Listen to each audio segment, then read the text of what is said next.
বাংলাদেশের cricket board বিসিবিকে বানানো হয়েছিল ক্রিকেটকে দেখভাল করার জন্য, কিন্তু এই বোর্ডে ক্রিকেটকে দেখা ছাড়া যাবতীয় সব কিছুই দেখা হয়। এই বোর্ডের কাজ ক্রিকেটকে আগায় নেওয়া নয়, এই বোর্ডের কাজ হচ্ছে ক্রিকেটকে কীভাবে ধ্বংস করে দেওয়া যায়। বর্তমান যে কমিটি এটা নাকি বাতিল হয়ে গেছে। আমিনুল ইসলাম বুলবুলের যে কমিটি সেটা টোটালি ফল। আগে যারা হচ্ছে আপনার ডিরেক্টর ছিল ওরা চলে যাচ্ছিল পদত্যাগ করে।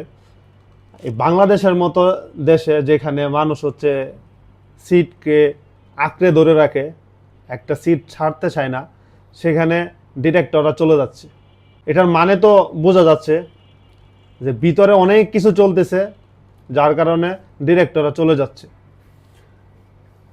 সো ডিরেক্টররা চলে যাওয়ার সময় বোঝা যাচ্ছিল যে এই কমিটি আর থাকবে না, এই কমিটি ভেঙে যাবে। যা হওয়ার তাই হয়েছে, কমিটি শেষ। নতুন একটা কমিটি গঠন করতে হবে। মজার বিষয় হচ্ছে সেখানে এই কমিটির নাম দিয়েছে হচ্ছে এড হ্যাক কমিটি।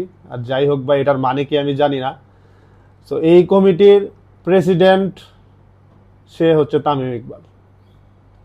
চিন্তা করেন আপনি, তামিম ইকবাল এই বোর্ডের পিছনে, কমিটির পিছনে লেগে আছে অনেকদিন আগে থেকেই, কিভাবে ওদেরকে সরায়া নিজের জায়গা কনফার্ম করা যায়। ও এই জন্য যদি ওর রাজনীতি করতে হয় সেটাও সে করতে রাজি, মিটিং মিছিলে যেতে হয় সেটাও সে করতে রাজি। এইরকম একটা মানুষ এখন এসে আবার প্রেসিডেন্ট, সে নাকি আবার এই সদস্য সভাপতি, মানে একদম মূল দায়িত্বে এখন সে থাকবে। শুধু তাই না, ওর সাথে এখনকার সরকারের কিছু লোকও আছে। তো এই সব কিছু চলতেছে হচ্ছে ক্রিকেট বোর্ডে। তো আপনি চিন্তা করেন, একটা বোর্ড যেখানে ক্রিকেটের আলোচনা হবে সেখানে আলোচনা চলতেছে রাজনীতি নিয়ে। আর এই রাজনীতির মাস্টার মাইন্ড আমার মনে হচ্ছে তামিম ইকবাল। এই তামিম ইকবাল নিজের কেরিয়ার তেমন ভাবে গড়তে পারে নাই। অনেক তামিম ইকবাল ভক্তরা বলতে পারেন ভাই ও তো বাংলাদেশের লেজেন্ড প্লেয়ার, এই প্লেয়ার, ভাই আমার বাল প্লেয়ারও। ও ওর মতো প্লেয়ার অন্য অন্য দেশে পড়ে থাকে, ঠিক আছে, চান্স পায় না খেলতে।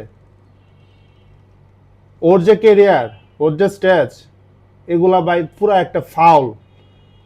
হইতে পারে বাংলাদেশের সে টপ রান স্কোরার, কিন্তু ভাই এটা কোনোভাবেই ওরকে লেজেন্ড বলা যায় না।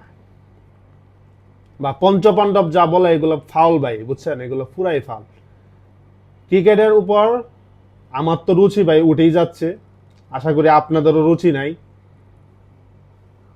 আর এই সব মানুষ আবার ক্রিকেট আসতেছে, আইসা আবার নষ্ট করতেছে ওদেরকে। তামিম ইকবাল ধরেন, সাকিব আল হাসান ধরেন, মাশরাফি বলেন, যারা রাজনীতির মধ্যে ইনভলভ থাকে, ওদেরকে কে বলছে ভাই রাজনীতি করতে? আপনাদের কেন রাজনীতি করতে হবে? আপনাদের মানুষ এমনি চিনে, আপনার ক্রিকেটের জন্য কাজ করবেন। আর তামিম ইকবাল ক্রিকেটের জন্য কাজ করার উদ্দেশ্যে বিসিবিতে ঢুকতেছে না ভাই, এটা আমি মানি না। সে বিসিবিতে নিজের হেডম দেখানোর জন্য ঢুকতেছে। সে বিসিবিতে রাজনৈতিক পাওয়ার খাটায় সে বিসিবিতে ঢুকছে। সো এইটা ক্রিকেটের জন্য খুব খারাপ। ক্রিকেট ধ্বংস ভাই, বাংলাদেশের ক্রিকেট বলতে আর কিছুই নাই। ক্রিকেট 20-25 বছর খেলে ফেলছে ভাই, কোনো ট্রফি কিছু আনতে পারে নাই। আরো আগামী আরো যদি 20-25 বছর খেলে তাও কিছু হবে না। যা হবে রাজনীতি হবে, রাজনীতি দেখতে পারবেন আপনি, খুব ভালোভাবে বুঝতে পারবেন রাজনীতির মায়ের পেট যত আছে সবই ক্রিকেট বোর্ডে আছে।